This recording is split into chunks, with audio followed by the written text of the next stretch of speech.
Ustaz, mungkin dari sekolah atau dari kecilnya dulu Ustaz. Tafadhol Ustaz. Saya mulai membaca itu seingat saya tahun 2007 berarti posisi saya waktu itu kelas 2 SMA mulai membaca.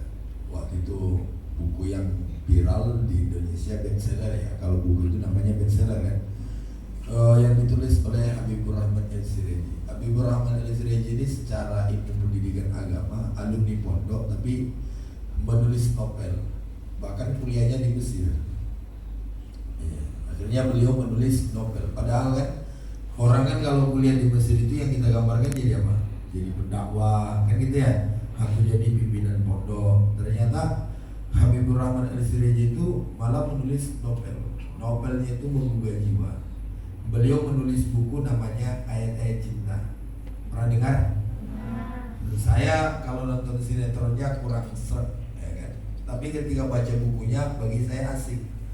Bukunya itu zaman dulu kalau saya nggak salah tebalnya 413 halaman. Jadi saya baca itu buku, yang saya ambil dari kisah itu cerita tentang sosok Fahri yang digambarkan di dalam kisah itu kemana-mana bawaannya santai slow, tapi keilmuannya luar biasa. Sampai kemudian secara duniawi dicintai banyak perempuan. Karena memang rata-rata perempuan pasti suka sama laki-laki yang memiliki prinsip yang baik dalam hidupnya, kan gitu ya. Kalian kira-kira kalau ditanya lebih suka cowok yang baik atau cowok yang brengsek? Baik. Nah itu dia. Iya kan?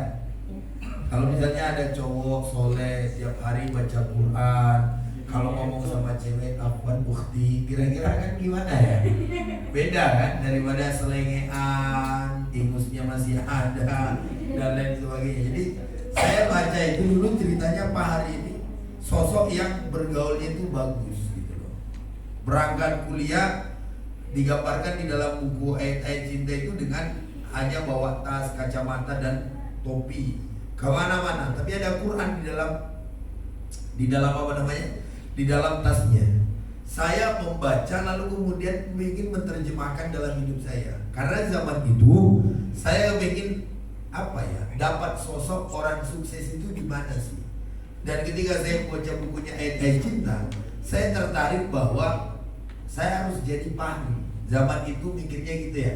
Saya harus jadi Fahri yang sosok yang saya baca di dalam buku itu, beliau itu santai tapi ilmunya luar biasa. Bahkan secara gitu ya, kelas 2 SMA berarti kita kan zaman itu belum nikah, artinya masih masa-masa puber. Saya kepingin jadi sosok yang dicintai oleh perempuan. Akhirnya karena perempuan masih bukan lihat tampan, tapi juga lihat kepribadian. Setampan-tampannya laki-laki, tapi kalau buaya darat, perempuan juga nggak mau gitu. Iya kan? Kira-kira kalau kalian misalnya di poligami mau nggak? Maka saya baca itu, saya renungkan, akhirnya saya kepingin jadi kayak Pak Hari deh, santai dalam penampilan. Itulah akhirnya saya rumuskan dulu. Saya punya prinsip hidup, santai dalam penampilan, serius dalam pemikiran, setia dalam percintaan.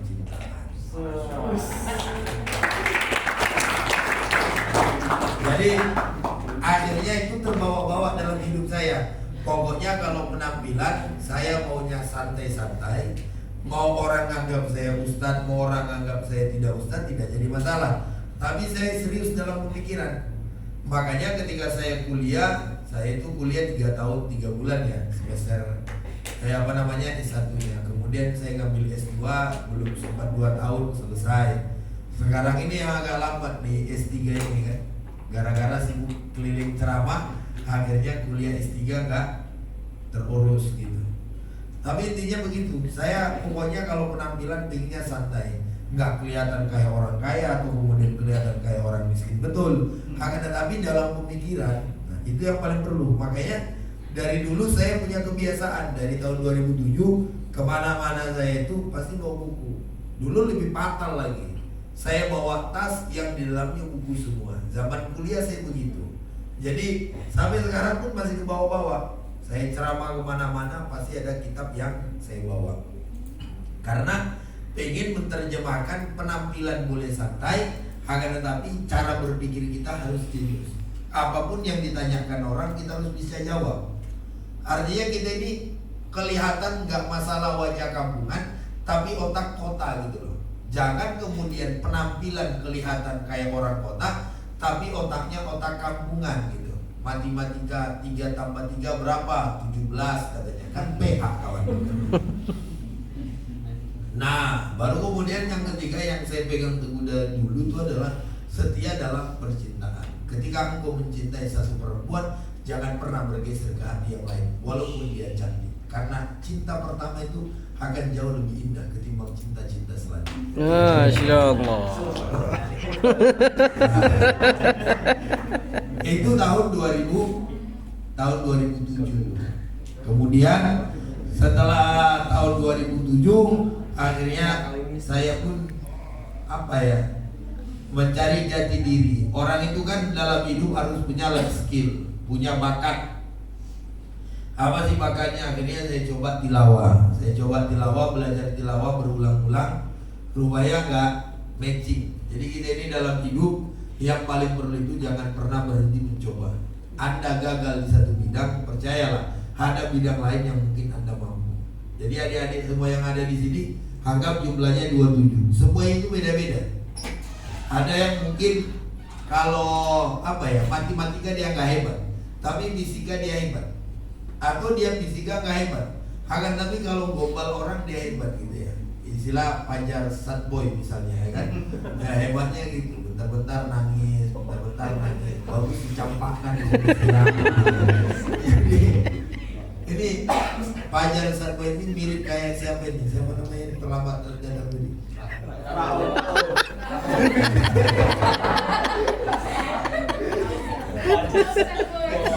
Agak mirip lah ya. Nah, itu tahun berapa ya? Saya cari jati diri, lalu kemudian merangkak lanjut karena memang hobi baca buku, akhirnya saya sibuk nulis buku. Terakhir setelah sibuk nulis buku, kepingin tahun berapa ya? Pokoknya tahun-tahun segitu saya dengar ceramah almarhum Uje. Almarhum Ustaz Jabri Al-Bukhari ini kan yang albumnya banyak lah. Mungkin kalian ceramahnya jarang dengar, tapi nyanyinya mungkin sering dengar ya. Setiap manusia punya rasa cinta yang mesti dijaga kemudiannya. Bidadari Cinta, itu kan keren tuh lagunya. Saya lihat almarhum Uji zaman itu beliau mantan preman, orang gak bener, ya tau, pecandu narkoba. Tapi ketika hidayah Allah itu datang, rupanya Allah bisa loh ngangkat kamu yang hina jadi mulia, kamu yang mulia bisa jadi hina. Akhirnya saya termotivasi. Wah, ini keren nih Uje, dengan gayanya yang slow, gayanya anak muda. Akhirnya waktu itu zamannya saya masih cari jati diri. Akhirnya saya berpikir, nih Uje bagus jadi panutan. Sehingga ketika saya dengar almarhum Uje dulu meninggal, saya udah dipegang paru, saya itu meneteskan air mata. Karena impian saya ingin jumpa sama Uje itu ya gak jumpa. Tapi bagi saya dia idola panutan dalam artian dakwanya loh. Sekelas beliau mantan orang gak bener, pernah terjerumus, ternyata kalau Allah ingin ngangkat gitu lah. Akhirnya saya termotivasi nih almarhum Uje itu. Makanya adik-adik yang Allah muliakan, dalam hidup ini kita itu harus banyak belajar. Belajar itu bukan hanya di kelas, tapi ketika kalian misalnya keluar dari Andalus, lalu kemudian di tengah jalan kalian lihat ada ibu-ibu nyorong, ya toh, dengan suaminya jalan mencari mencari karton bekas dan lain sebagainya. Ingat, yang perlu kalian ingat adalah pertama berdoa kepada Allah, ya Allah hindarkan saya dari hal yang seperti itu. Yang kedua, bisa juga jadi pelajaran. Pelajaran apa? Betapa perempuan, mohon maaf, sekaya apapun orang tua kalian, seenak apapun hidup kalian hari ini, Kalau salah memilih suami, kalian bisa hancur. Karena perempuan itu tergantung pilihannya. Ini kalian diam begini mikir atau gimana? Iya dong? Nggak, ini serius. Kamu ada orang kaya nih, lalu nikah sama seorang, mana tahu, so, ini masih lama ini ceritanya, ini mikir sekolahnya dulu. Ada orang kaya, lalu kemudian nikah dengan cowoknya rupanya nggak bener, cowoknya rupanya pemabuk dan lain sebagainya, hancur hidupnya. Cobalah tengok artis-artis itu, ya kan? Dulu ada seorang mantan istrinya Sule, dulu pakai jilbab, ya kan? Sekarang apa yang terjadi coba? Main buka aja semua, ya kan? Bahkan kemarin viral lagi pakai pakaian Halloween atau siapa gitu kan, udah nggak bener gitu. Itulah perjalanan hidup. Makanya ini ada ini yang pakai cadar ini, siapa namanya? Sekar wangi, ya kan? Sekar wangi harus setiap pagi gitu ya. Sekar misalnya, dia kan sekarang pakai cadar, anggaplah begitu. Kan orang pakai cadar itu dianggap soleh ayah Sekar ya. Memang harus begitu. Cuma kan mohon maaf, kalau salah memilih pasangan, anggaplah begitu. Nanti suatu saat ya bisa jadi akhirnya mohon maaf, cadarnya dibuka. Akhirnya itulah kejadian kayak istrinya Virgon itu. Siapa istrinya Virgon? Sudah. Saya kalau artis insya Allah hafal semua. Karena saya kan mantannya Lesti.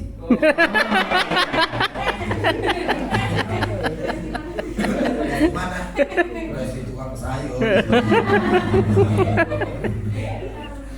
Nah, jadi terus ibu saya pun nggak tahu juga, karena melihat Armalum Uji, saya dulu pokoknya cita-citanya kepingin inilah, kepingin jadi dai nasional. Saya coba ikut audisi berulang kali, zaman masih kuliah nggak bisa-bisa. Terakhir tahun 2019 ya udah nyoba saja, udah nggak ada kepingin sih.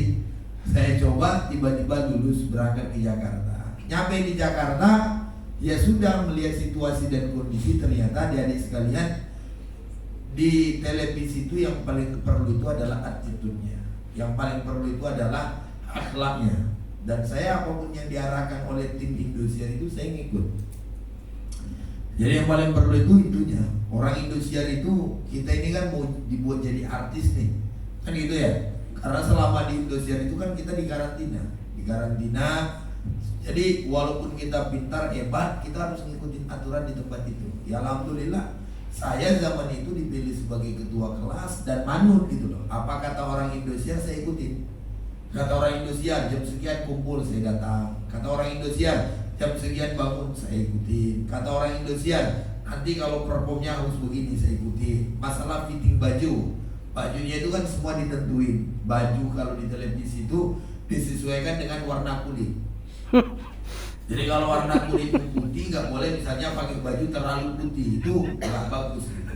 Jadi dia harus dimatchingkan sehingga warna kulit dengan pakaian itu nggak berantem gitu, nggak kontras gitu kan. Kan kadang-kadang apa ya, wajahnya entah gimana, bajunya entah gimana gitu kan. Artinya dia harus mencocokkan. Makanya pakaian yang paling netral itu hitam, kalau nggak putih.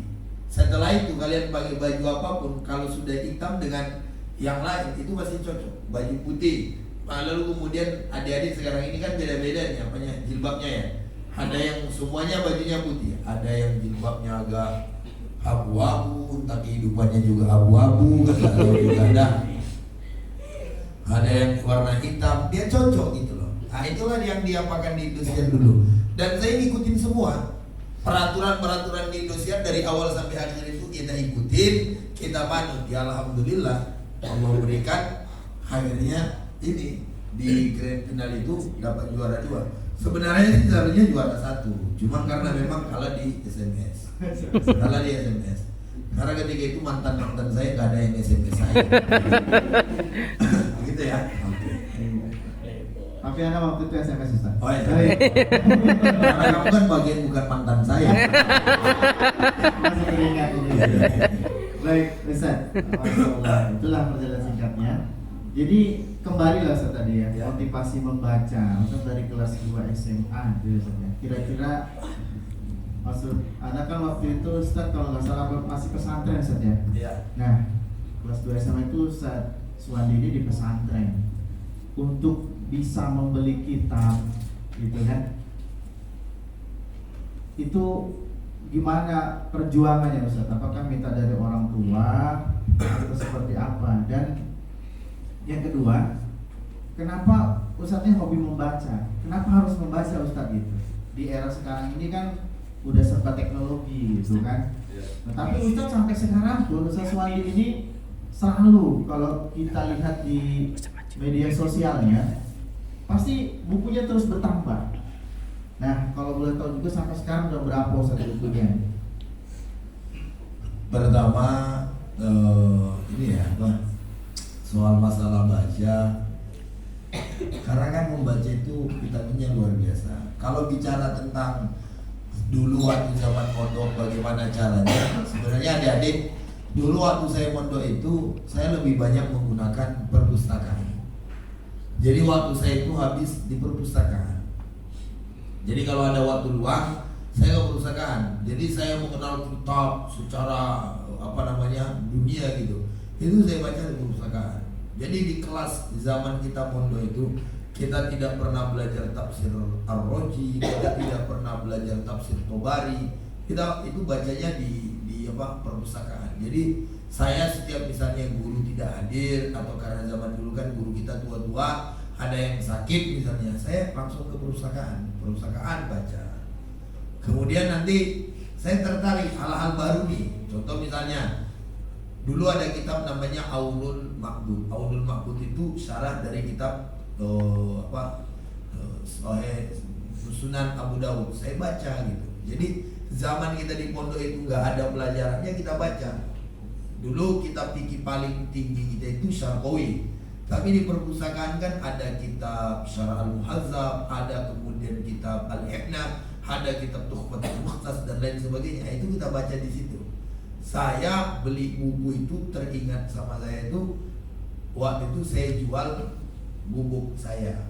Kita di zaman dulu itu pondok punya rumah masing-masing. Nah, rumah itu saya jual. Saya tinggal di masjid, ya kan? Saya jual rumah itu, saya belikan kitab. Kitab pertama saya beli itu adalah kitab Ihya Ulumuddin.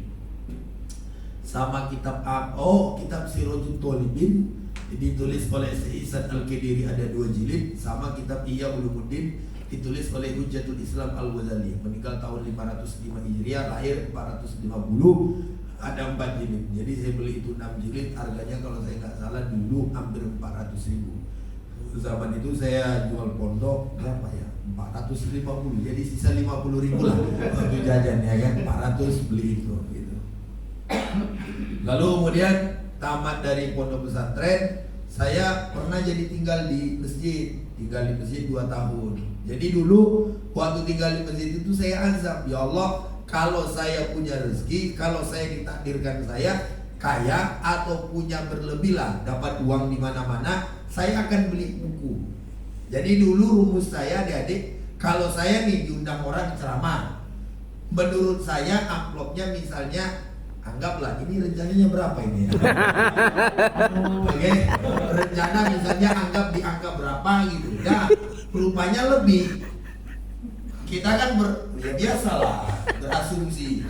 Kita disuruh orang tua, ya dong, ke pasar, dikasih, pokoknya asal ada saya pikirkan. Saya nggak pernah berpikir masalah uang, tapi saat itu lebih, maka yang lebih itu saya belikan ke buku semua. Saya mungkin mikir, besok kira-kira rezeki saya dari mana ya? Tiba-tiba orang nelpon, Ustaz, datang ke rumah, ada rezeki sedikit, maka uang itu saya belikan ke buku. Pokoknya asal ada lebih rezeki yang menurut saya seharusnya nggak ada, dia ada, saya belikan ke buku. Sampai kemudian waktu saya di Jakarta itu keluar dari Indosiar itu, ya sudah, waktu zaman itu kan ini uang kayaknya gampang gitu kan. Jadi beli buku 10 juta, 20 juta, kayaknya ringan gitu, ya sudah. Akhirnya saya beli aja buku banyak-banyak kan. Jadi ada uang saya misalnya 10 juta, saya belikan 10 juta. Ada uang saya misalnya 15 juta, saya belikan. Bahkan saya lebih sayang beli baju harganya 3 juta ketimbang beli buku harganya 4 juta. Jadi makanya dulu baju saya standar aja. Nah belakangan karena memang tuntutan zaman, kita butuh passion, akhirnya saya rubah. Beli kitab lanjut, passion juga lanjut gitu. Kalau dulu lebih banyak ke ini aja, ke buku. Asal ada uang, ke mana? Ke perpustakaan manapun ya uang rasanya sedikit gitu. Pokoknya beli buku. Setelah menikah kadang-kadang istri kayak gak senang juga sih, karena kebanyakan beli buku ya. Tapi alhamdulillah caranya saya gampang. Saya pesan kitab, saya titip di tempat kawan. Nah, setelah itu baru saya jemput. Jadi kadang-kadang saya bawa buku itu jam 1 malam ke rumah. Jadi istri saya nggak tahu. Ya biasa lah adik-adik dalam rumah tangga kan. Namanya kita beli buku terlalu banyak, kadang-kadang istri kita kurang ini gitu. Tapi ya sudah, karena kenikmatan hidup kita cuma buku, ya mau gimana kan. Oke, itu ya masalah buku. Kalau sampai sekarang udah berapa kitab Ustaz jumlahnya? Wah saya nggak hitung. Kayaknya uangnya banyak itu ya. Karena bagi saya buku itu adalah investasi. Bagi saya buku itu adalah investasi. Dan mohon maaf ya, adik-adik, sampai sekarang ini azam saya belum selesai. Saya sekarang ini karena sibuk bangun pondok pesantren saja ya. Kalau misalnya nggak sibuk bangun pondok pesantren, mungkin saya bakalan melanjutkan hobi saya traveling beli kitab. Rencana saya selesai pondok ini, saya bakalan fokus lagi beli kitab gitu. Jadi uangnya akan saya belikan buku-buku. Biasanya saya setiap satu periode itu pasti beli buku ya, anggaran 10 juta lah. Setiap hari besar Islam ya. Jadi selesai nanti Maulid Nabi beli buku 10 juta. Nanti selesai Isra Mi'raj beli buku 10 juta. Jadi memang sudah rutinan. Gitu. Kalau zaman dulu, zaman masih susah, setiap Ramadan itu kan banyak jadwal ceramah ya di mana-mana kan. Itu biasanya nanti sebelum Idul Fitri saya beli kitab gitu. Itu sih. Baik. Tadi ya, berarti kita bisa simpulkan bahwa untuk memulai hobi membaca itu memang awalnya memang nggak punya kitab ya, Ustaz Suwandi, tapi beliau di waktu kosong ketika belajar ya nggak datang ustadznya, nggak datang gurunya, beliau pergi ke perpustakaan. Itu ya, di pelajaran masih sini bisa. ada perpustakaannya ya? Ada. Sayang adik-adik kalau nggak perpustakaan. Membaca lah. Mumpung kita masih sekolah kayak gini, itu yang tidur ngapa? Ngantuk ya? Waleman. Nah, enggak ini loh, kan di sini ada perpustakaannya. Maka mumpung waktu senggang, datang ke perpustakaan, baca. Ada waktu senggang kalian baca, ada waktu senggang kalian baca. Percayalah, orang yang hobi membaca, suatu ketika dia akan jadi intan permata yang semua dicari orang. Ada intan permata, ada mohon maaf setumpuk tai lincung. Kira-kira tai ayam yang dicari orang intan permata atau tai ayam? Intan permata. Nah yang tidur waktu begini acara begitu bisa tai ayam.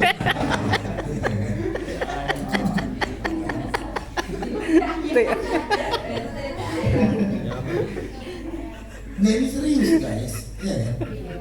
Ini bukan apa-apa loh Besti, ya kan? Karena ini, mohon maaf adik-adik, ini kesempatan kalian. Banyak orang-orang yang kepingin balik muda. Kita kalau boleh ditanya mutar waktu, saya mohon maaf ya, kepingin masih zaman kayak adik-adik. Zaman kayak kalian itu zaman pres-presnya. Saya zaman itu masih ingat loh, apa yang ditulis guru, hari itu ditulis, hari itu saya bisa hafal. Misal nih guru nulis di papan tulis, saya bisa langsung hafal. Zaman-zaman sekolah kayak kalian, saya baca nih, lalu kemudian saya tutup, langsung saya hafal. Saya baca sekali, saya tengok lagi, saya baca, udah tutup, clear gitu. Berarti hebat Ustaz ya, hafal langsung hafal, baca langsung hafal, ya hafal lah. tulisannya cuma Bismillahirrahmanirrahim, masa nggak hafal ya? Nggak, ini memang serius. Tapi dulu zaman guru nulis, zaman tulis itu saya paksakan itu nengok, saya harus hafal nih. Ternyata adik, ramuan itu gampang. Ramuannya itu setiap hari baca Quran, setiap hari 1 juz, dan itu rutin. 1 juz setiap hari, 1 juz setiap hari. Siapa di antara kalian pengen cerdas, matematika lancar, fisika lancar, ya kan? Apa aja lancar. Caranya gampang. Setiap hari rutinkan baca Quran 1 hari 1 juz. Caranya bagaimana? Selesai sholat 2 lembar, habis sholat 2 lembar, habis sholat 2 lembar. Maka dalam 1 hari khatam, 1 hari khatam. Lagi pula kita mau mikirin apa? Mau mikirin cowok, belum tentu cowok itu mikirin kamu. Ya toh? Kamu mau mikirin apa? Mau mikirin kerja. Kerja apa yang kamu pikirkan? Nyuci piring aja tadi pagi gak selesai samamu, ya kan? Mau mikirin apa? Mikirin duit. Duit siapa yang mau gue pikirin? Berarti duit emakku yang disembunyikan itu yang kau ambil, ya kan? Nah, jadi yang harus kalian pikirkan gak usah uang, gak usah ini. Yang kalian pikirkan sekarang ini belajar aja. Gak semua orang dapat kesempatan belajar. Adik-adik apalagi mohon maaf yang perempuan, yang cewek. Kalau kalian belajar dengan sungguh-sungguh, kalian itu kan suatu saat jadi ibu rumah tangga. Jadi ibu rumah tangga lahir dari tempat kalian anak-anak yang cerdas dan luar biasa. Sebab kenapa? Kamu sebagai ibu sudah menjadi perempuan yang hebat. Laki-laki itu gak butuh hebat. Yang butuh hebat itu perempuan. Karena kalau perempuan hebat, maka negeri kita juga akan hebat. Sekarang ini apa pula tidak? Pakai rok mini, baju gengsi, gayanya lenggok kanan, lenggok kiri, ya kan? Pakai tumit tinggi-tinggi, lipstiknya tebalnya 1 inci, perasaannya udah kayak selebriti, padahal gigitnya nyongor ke depan sendiri. Pokoknya zaman sekarang ini deh, sok cantik gitu ya. Ampun kita lihatnya. Makanya adik-adik jangan semangat lah, semangat. Ada perpustakaan, datang ke sana, baca. Apalagi misalnya kalian sukanya di mana, terserah. Nanti bisa jadi penulis loh. Wih, kalau kalian masih muda begini misalnya bisa menulis buku, kan keren tuh. Apa misalnya? Kenangan di Andalus. Zaman saya diajar begini, jumpa dengan kawan begini, lalu kemudian bermain begini. Kalian ceritakan. Jadi menulis itu membiasakan diri untuk menulis pelan-pelan. Apalagi sekarang kan ada laptop ya, udah enak deh. Kalian tinggal tuliskan apa yang ada dalam isi hatimu. Bahkan kamu bisa curhat. Daripada kamu curhat di media sosial, di komen orang kan, mending curhat dengan diri sendiri. Kemarin saya sekolah ceramah di mana itu ya, ada rupanya ini apa? Anak siswanya itu keren dia loh. Kerennya gini, dia siswa tapi udah main TikTok. Yang dia buat konten-konten ketika dia sekolah. Woi, meledak. Bahkan dia sudah mendapatkan uang dari situ gitu. Kan keren tuh. Itu namanya yang kreatif, masih muda tapi sudah bisa sukses. Dan kalian akan bisa menginspirasi. Bukan hanya untuk orang di Riau, tapi juga orang se-Indonesia. Inspirasi apa? Inspirasi seorang anak kelas 9 di Andalus, tapi sudah mampu menciptakan follower yang luar biasa dengan pengikutnya, dengan gayanya dan lain sebagainya. Kan gampang. Tinggal misalnya si Wak Leman tadi yang oh ini namanya siapa? Adnan, Ustaz. Adnan, ya kan hampir mirip itu. Video indah lagi tidur tadi ya kan. Begini loh guys tidurnya sebagainya.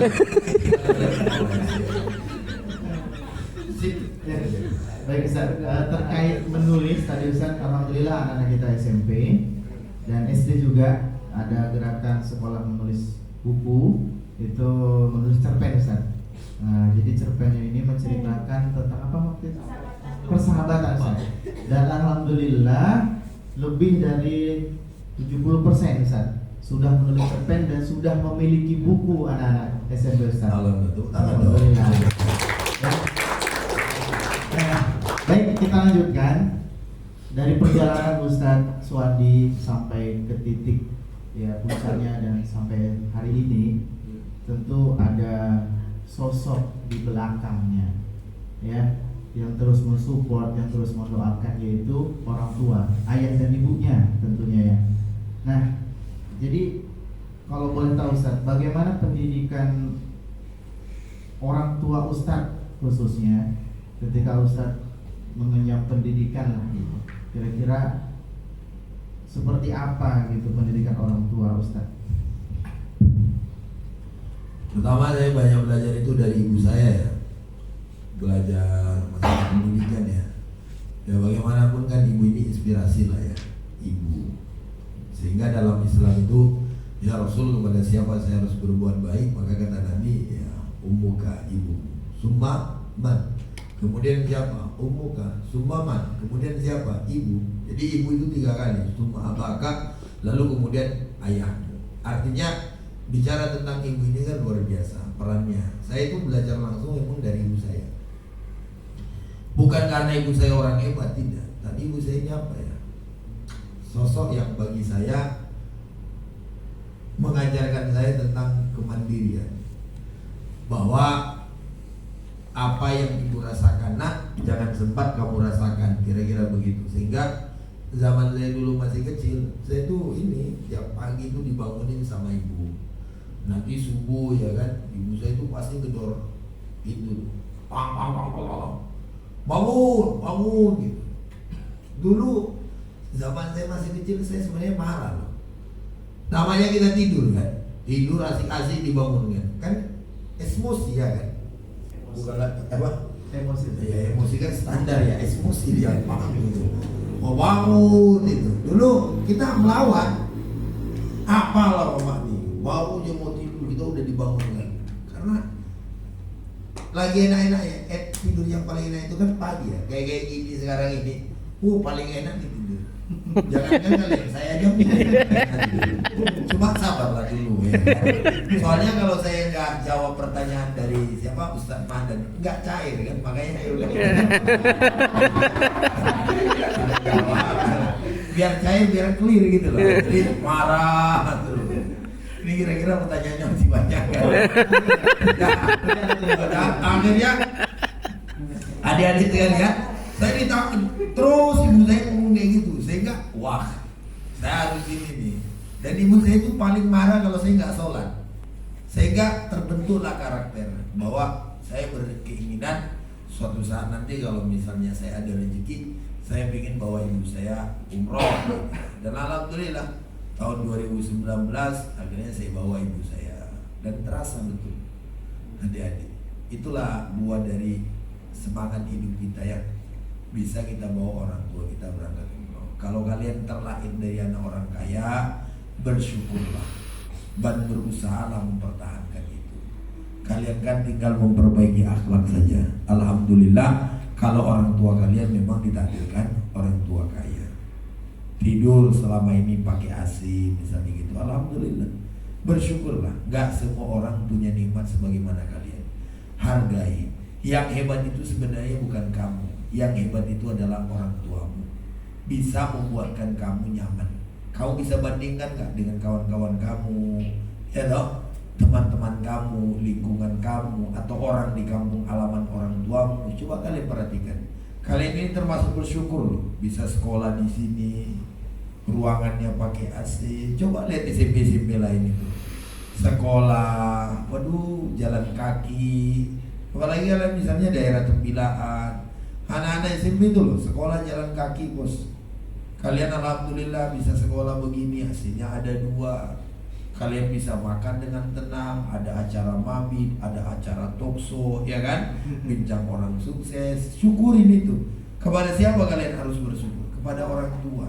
Kenapa? Alhamdulillah saya sudah diarahkan sekolah di Andalus, dan itu adalah nikmat yang besar. Dan di Andalus pun jumpa pula dengan orang-orang hebat. Ada Ustaz Madan, ada Ustaz Dimsa, ada Ustaz Salim, ya kan? Ada fotografer siapa? Yendi, ya kan? Udah keren gitu loh. Jadi saking jelinya beliau dalam mengkamera itu, mata nggak cukup 2.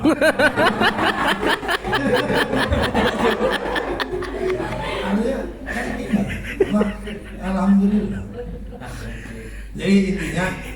sama orang tua itu berbuat baik saja. Kamu yang dari tadi nih mau saya begini. Pokoknya nih mau saya dari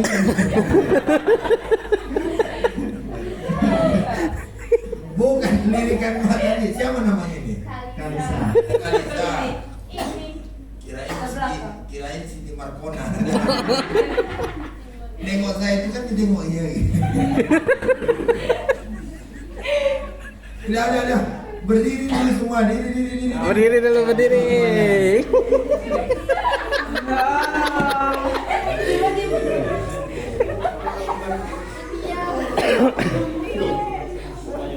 Dah,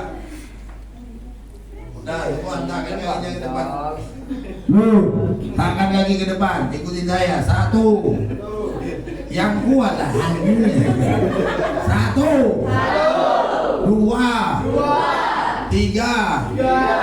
Pegang pundak kawannya masing-masing. Oh, mantap. Pegang dari belakang, bukan dari samping. Yang depan diam. Dah. Nusuk. Dipijatin. Mijat itu kuat, bukan digeli-geli. Dan gini aja lah, gini. Lu, digini. Dah. Semangat. Kita hitung ya. 1, bareng-bareng. 2. Ikutin saya lah, ayo bareng-bareng. 1,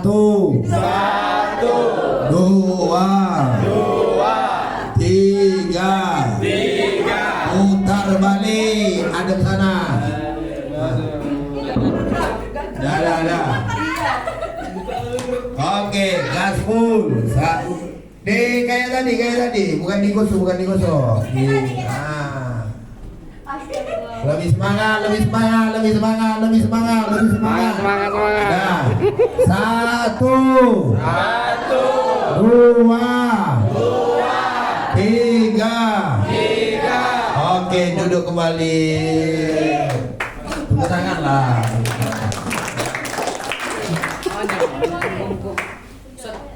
Sudah kerekam, belum kerekam loh. Sengaja. Sehingga modelnya nggak kayak kali ini. Kalau siapa tadi Wak Leman kan ada. Kali saya ini loh paling keren. Pak asli begitu. Ditengok ini. Memang mohon maaf ya, ngantuk ini nggak ada obatnya. Udah ngantuk masih ngantuk. Jadi saya pun nggak marah kali. Makanya dari tadi nggak saya usir kan. Kalau seandainya, mohon maaf ya, orang yang gampang tersinggung tidak tahu bagaimana ngantuk itu kan sebenarnya sebuah kenikmatannya. Makanya nggak ada kan. Cuma saya sindir aja. Ya, Adnan ya, Kalisa juga. Kayaknya kalian jodoh deh. Maksudnya jodohnya itu jodoh sama-sama pengantuk gitu. Dan beda apa-apa. Jadi itu soal masalah orang tua. Dah. Oke, baik, kita lanjut ya. Baik. Masih sanggup Ustaz ya? Santai aja. Santai aja, oke. Kalian ini ya sanggup nggak? Tuh, ya. Masih banyak pertanyaan Ustaz ya. Baik Ustaz. Kembali ke tadi Ustaz ya. Memang Ustaz ini memiliki karakter sederhana. Padahal kalau kita lihat Ustaz Suwandi ini udah foto sama artis. Ya, tadi seperti Lesti, ya. Lesti kenal kan? Artis ya? Irfan Hakim. Nah itu bukan Lesti, ini Lesti tukang kangkung si Ya. Irfan Hakim ya, MC dangdut Asia kan? Asia. Kemudian Ramzi, Gilang gitu kan.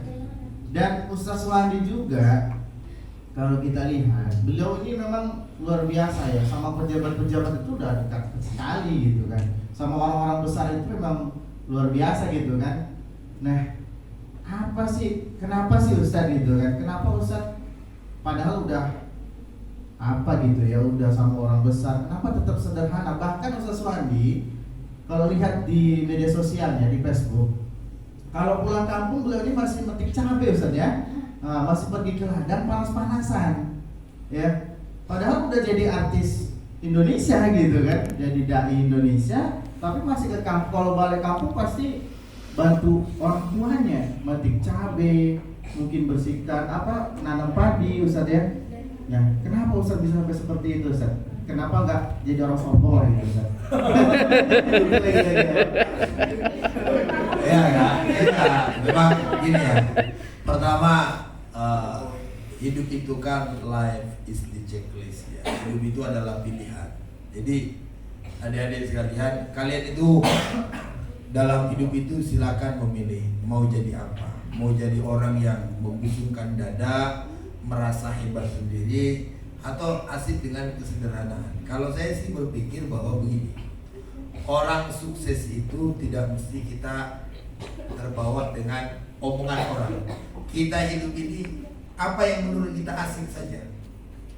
Jangan hidup di luar yang bukan hidup kita. Misal, kamu itu orangnya cerewet, ya sudah. Karena orang cerewet juga nggak bakalan mempercepat mati. Kalau orang cerewet cepat mati, berarti guru TK semua pada mati dong kan? Karena guru TK rata-rata kan cerewet. Iya kan? Artinya gini, kamu itu jangan menghindar dari karaktermu. Orang ini punya karakter masing-masing dan itu kamu harus pertahankan. Karakter saya memang begitu. Artinya tidak mentang-mentang saya dianggap orang misalnya Ustadz Kondang, lalu membuat saya jijik terhadap tanah, membuat saya jijik terhadap bercocok tani dan lain sebagainya. Saya nggak mau dikungkung oleh keadaan gitu. Saya misalnya sama Pak Gubernur dekat, saya pernah diundang menteri, saya pernah diundang wakil presiden, misalnya begitu. Lalu kemudian membuat saya membawa-bawa itu repot. Karena itu bukan pribadi saya kan anak kampung. Pribadi saya ini anak desa yang kemudian merantau ke kota, dia tetap jadi anak desa. Walaupun kita kan menyesuaikan. Artinya kalau kita diundang ceramah ya sudah, penampilan kita sebagai seorang penceramah. Tapi di luar itu ya sudah, kita bergaul saja sebagaimana kita biasanya, titik. Dan itu juga nggak bakal membuat kita turun harga diri. Yang membuat kamu mulia itu sebenarnya bukan posisimu, bukan jabatanmu. Yang membuat mulia itu diri kamu sendiri. Kamu sebagai anak bisa memuliakan orang tua. Seketika itu kamu mulia. Contoh gini lah, adik-adik dandanan cantik kayak selebritis, bibirnya di lipstick, kayak ngecat aspal gitu ya kan. Lalu kemudian kanan kirinya ini dikasih lampu, make up lah, blush on, ya kan. Lalu kemudian belum lagi disemprotin parfum setengah botol, sampai kalau lewat misalnya nyamuk pun begini-begini, ya kan. Nah, tapi mohon maaf, dengan orang tua kalian nggak baik, dengan kawan nggak baik, maka seketika itu kecantikanmu hilang gitu. Atau kemudian adik-adik, udahlah wajahnya pas-pasan, tapi akhlaknya luar biasa, itu akan jauh lebih terhormat. Jadi saya pun berprinsip bahwa kemuliaan itu bukan terletak pada prestasi, tapi kemuliaan itu terletak pada pribadi. Mau saya jadi orang miskin tapi asal punya kepribadian, itu jauh lebih terhormat daripada orang kaya tapi berkarakter miskin. Jadi itu yang saya pegang. Saya nggak mau merubah karakter hidup saya. Bahwa saya ini anak petani, ya sudah, anak petani saja, nggak usah malu. Emang kalau anak petani nggak boleh ya naik mobil Alphard gitu ya kan? Jadi anak petani misalnya nggak boleh punya sekolah. Jadi anak petani misalnya nggak boleh punya kitab. Jadi anak petani misalnya nggak boleh punya HP mahal, ya dong? Jadi anak petani nggak boleh punya YouTube, boleh dong, nggak ada syarat. Jadi saya nggak mau mensyaratkan hidup saya terlalu ribet. Sama kayak gini lah, syarat makan itu apa? Ada nasi, ya kan? Dan syarat makan itu nggak ada. Syarat makan harus ada ikan patin, syarat makan harus ada pergedel. Itu syarat yang kita buat-buat dan itu mempersulit kita. Sama syarat berpakaian, itu yang penting nutup aurat.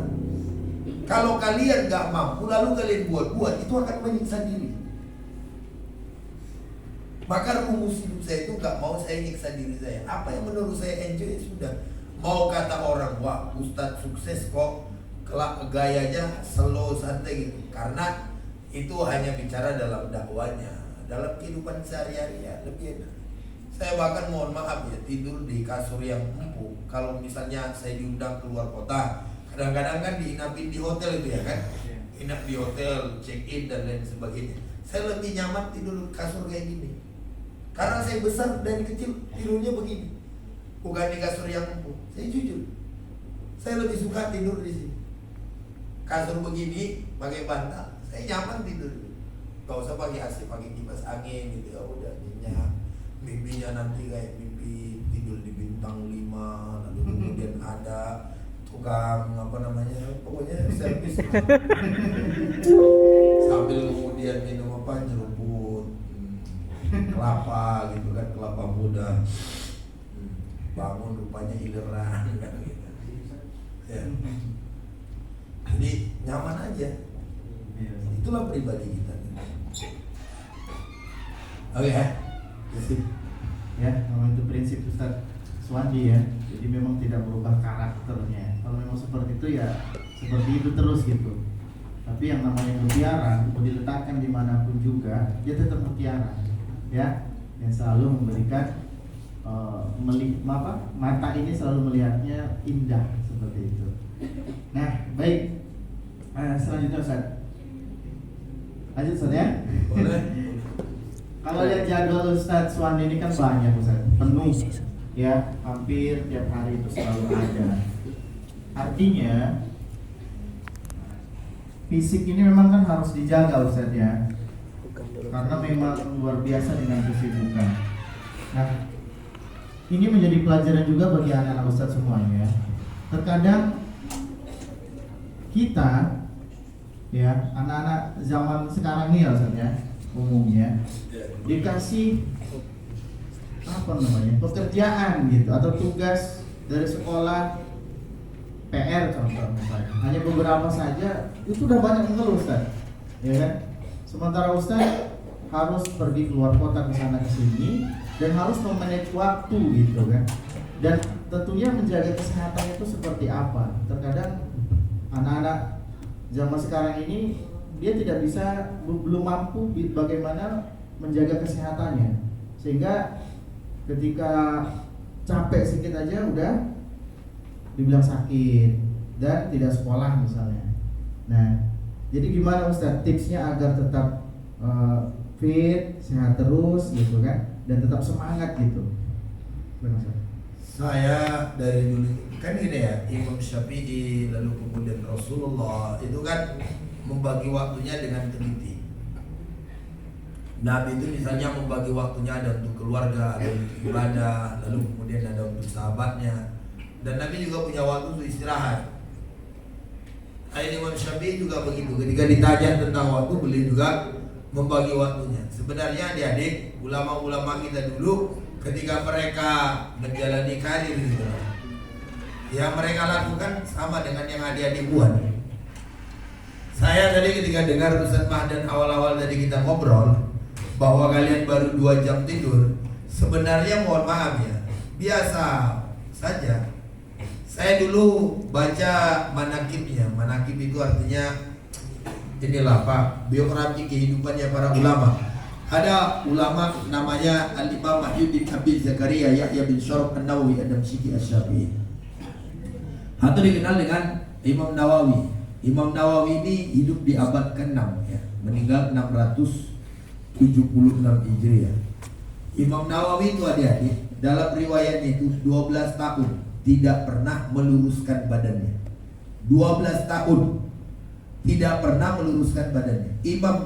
Imam Nawawi itu nggak pernah tidur terlentang, tapi dia tidur 12 tahun itu cuma di kursi biliknya. Selama 12 tahun tidak pernah mau membaringkan badannya di lantai. Kenapa? Karena ghirah, karena semangat, karena motivasi. Berapa tahun? 12 tahun. Ngapain 12 tahun? Yang beliau kerjakan menulis, membaca. menulis, membaca, menulis, membaca. Adik-adik tahu tidak apa yang terjadi? Umur beliau 45 tahun meninggal dunia. Karya yang ditinggalkan luar biasa. Jadi kita ini hidup sebenarnya banyak sia-sia. Tidur kebanyakan, istirahat kebanyakan, ya kan? Imam Nawawi itu loh, tidurnya cuma bentar.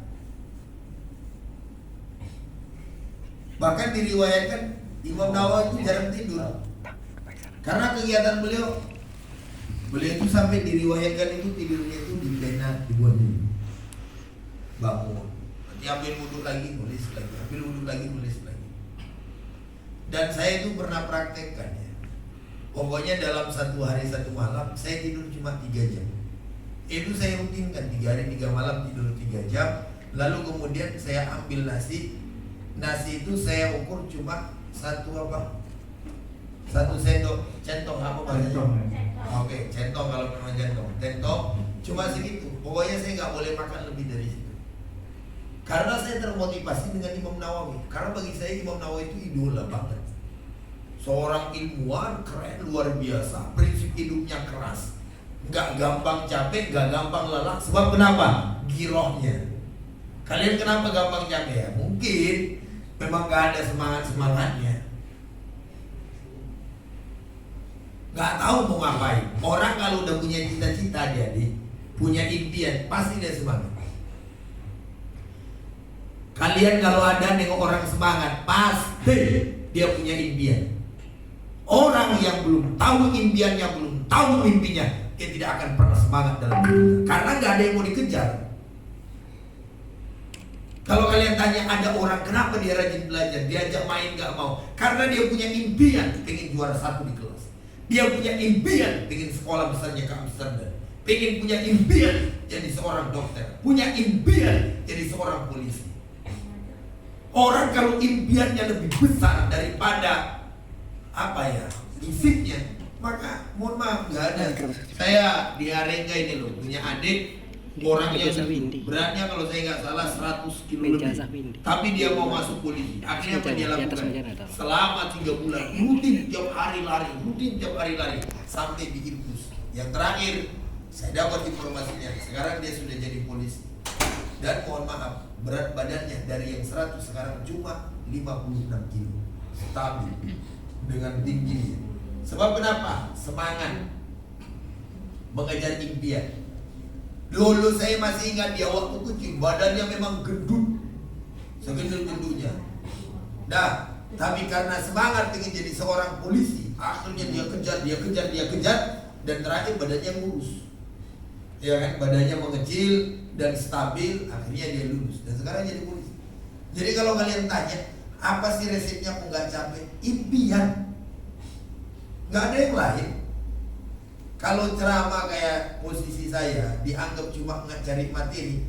Kalau materi cukup. Cuma kan bukan itu, impian kita besar. Jadi orang kalau udah punya impian pasti nggak ada capeknya. Kita ini kenapa malas? Nggak ada impian.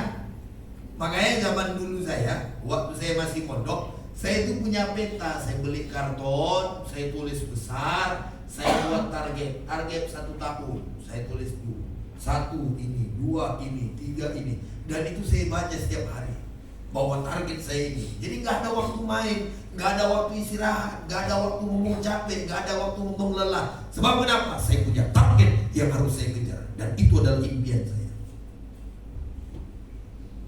Kalian impian kalian apa? Kalah. Kayak inilah, mau jadi apa rencanamu? Siapa namanya? Iya. Siapa namanya? Naila rencana mau jadi apa? Apa?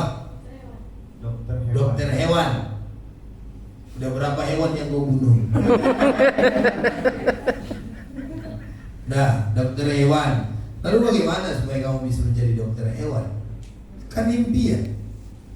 Orang kalau mau jadi dokter itu bukan hanya sekedar ucapan, tapi ada pembuktian. Bahwa dari misalnya sekarang ini saja kamu sudah paham tentang masalah penyakit hewan dan lain sebagainya. Yang ini Sekar apa cita-citanya? Gimana? Oh gitu, bagus. Itu kejar. Ini siapa namanya? Yuli. Yuli apa cita-citanya? Desainer. Ya bagus. Berarti dari sekarang penampilanku sudah beda dengan penampilan yang lain. Saya ini baju saya desain sendiri. Itu desainer namanya. Jadi kita punya, saya juga belajar dari kawan. Gimana sih saya caranya mendesain baju itu dan modelnya itu. Ya sudah, gak jadi masalah. Nanti kawan aja sama Ipan Gunawan ya.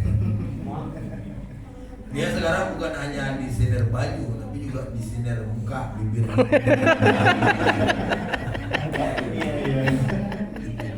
Ya ini siapa namanya? Hafiz. Tadi baca doa gemetar ya? Alhamdulillah. Oh maksudnya nggak salah gitu ya? Allahumma. Dah. Cita-cita jadi apa, Hafiz? Jadi tukang baca doa? Apa cita-citanya, Hafiz? Apa? Pengusaha. Ya sudah, kau jualin semua kawan satu-satu.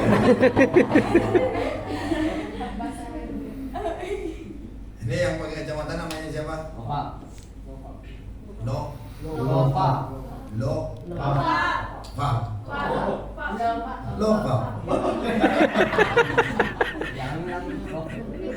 Apa arti lofa itu? Singkatan. Ada maknanya ya? Selain itu singkatan juga punya lofa. Enggak ya? Soalnya kemarin kan ada juga itu, bapaknya Babas, ibunya Kokom, anaknya Baskom gitu. Ya, Babas bapaknya Kokom, ibunya anaknya Baskom. Keren juga sih. Ada bapaknya Arfan, ibunya Lili, anaknya Lipan.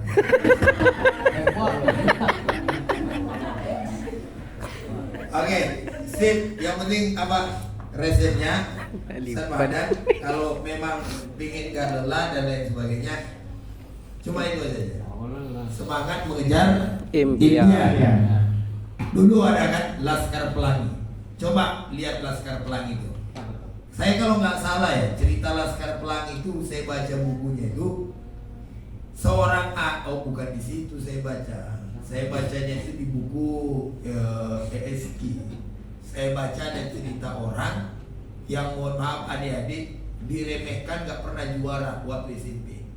Rumah mereka jauh. Pokoknya mereka itu kalau sekolah itu nyeberangi sungai. Tapi apa yang terjadi? Saat diberikan dia tantangan bahwa kamu akan tetap begini dan dia terakhir yang dia lakukan, dia belajar sungguh-sungguh, bangun cepat. Orang belum bangun dia udah bangun. Orang udah tidur dia belum tidur. Belajar dengan sungguh-sungguh. Terakhir apa yang terjadi? Dia juara 1 sekecamatan. Juara 1 umum sekecamatan. Gara-gara apa? Semangatnya di dalam belajar itu. Jadi kita itu kalau udah punya motivasi, saya pasti nih. Gitu ya. Ustaz, selamat datang Bunda Nawati, Direktur Sekolah STT Al-Andalus. Alhamdulillah bisa bersama kita. Assalamualaikum Bud. Nggak terasa ya, nggak terasa bincang-bincangnya udah lebih dari 1 jam ya. Pas. Sudah banyak yang kita tanyakan. Nah, terakhir penutup dari Anda Ustaz, cita-cita apa yang sampai hari ini belum tercapai dari Ustaz? Belum lagi apa ya? Kalau Kasih kesempatan ya. Sampai hari ini belum tercapai. Saya kan dulu tamat dari pondok pingin pingin ke Mesir ya. Paling itu sih. Kayaknya saya ada 2 sih yang kepingin saya. Pertama saya pingin ke Jawa. Karena di Jawa itu kan sekarang ini pusatnya pondok pesantren itu banyak adik-adik. Jadi saya kepingin mungkin dalam waktu-waktu dekat ini pingin ke Jawa. Sebenarnya dari kemarin sudah saya siapin kan. Saya pingin, cuma karena memang anak saya juga masih kecil dan istri belum mengizinkan, sehingga saya belum bisa traveling kan. Jadi saya pingin 2. Pertama saya pingin ke Mesir, Yang kedua, saya ingin ke Jawa. Kalaupun dapat nanti saya ingin ke Yaman. Jadi Mesir, Yaman, lalu kemudian Jawa. Kalau Jawa kan sebenarnya dekat ya. Cuma saya ingin di sana itu agak 1 bulan belajar, menuntut ilmu, ya kan? Belajar sendiri, belajar dengan guru-guru, para masyayikh, baru kemudian balik gitu. Itulah impian saya dalam waktu dekat ya. Kalau impian yang lain tentu banyak. Insya Allah saya ingin jadi gubernur Riau. Ya, saya ingin jadi gubernur provinsi Riau. Ya, benar-benar jadi gubernur. Saya kan pernah jadi gubernur mahasiswa. ya. Jadi yang belum tercapai itu saya memang ingin gubernur ya di bidang politik suatu saat. Politik Ustaz ya. Baik, anak-anak semuanya, alhamdulillah sudah banyak kita dapat materi yang luar biasa, pelajaran yang luar biasa dari Ustaz Suhandi. Mudah-mudahan bisa bermanfaat. Bermanfaat ya bagi kita semuanya. Ini motivasi untuk membangkitkan semangat kita dalam belajar dan tentunya dalam hidup kita juga ya, untuk mencapai tujuan kita. Baik, mungkin ada dari anak-anak Ustaz yang mungkin ada mau tanya ya, ada pertanyaan, silahkan. Yang Iwan atau yang Ahmad boleh. Ya, sebelum Ustaz Suhandinya pulang nanti, payah lagi ngatur jadwalnya. Ya, ada.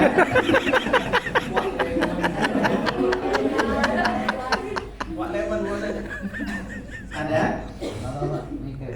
Oke, sekarang. Enggak pakai mic? Enggak. Keras suaranya ya. Karena motivasi apa yang selalu Ustaz ingat biar selalu semangat?